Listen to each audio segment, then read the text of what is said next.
வெயிலின் தாக்கம் அதிகமாக இருப்பதால் தெப்பக்காடு யானைகள் முகாமில் உள்ள யானைகள் மாயாற்றில் காலை மாலை என இருவேளை குளிக்க வைக்கப்படுகிறது.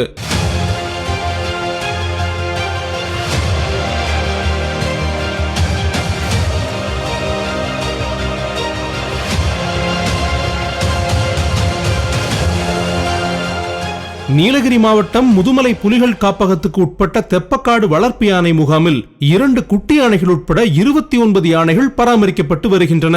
இந்த வளர்ப்பு யானைகளை பாகன்கள் வனப்பகுதிக்குள் மேய்ச்சலுக்கு அழைத்துச் செல்வதும் மாலை மாயாற்றில் குளிக்க வைப்பதும் வழக்கமான ஒன்று.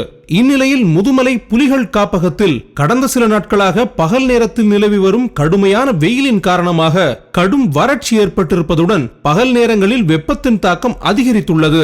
இதனால் முதுமலை யானைகள் முகாமில் பராமரிக்கப்படும் வளர்ப்பு யானைகளை பாகன்கள் காலை மாலை என 2 நேரங்களில் மாயாற்றுக்கு அழைத்துச் சென்று குளிக்க வைத்து வருகின்றனர். கடும் வெயிலின் காரணமாக மாயாற்றில் நீரில் மூழ்கி ஆனந்த குளியலிடும் முகாம் யானைகள் பாகன்கள் அழைத்தாலும் ஆற்றிலிருந்து வர மறுத்து நீரில் விளையாடுகின்றன. இந்த காட்சிகள் இப்பொழுது சமூக வலைதளத்தில் வைரலாகி வருகிறது.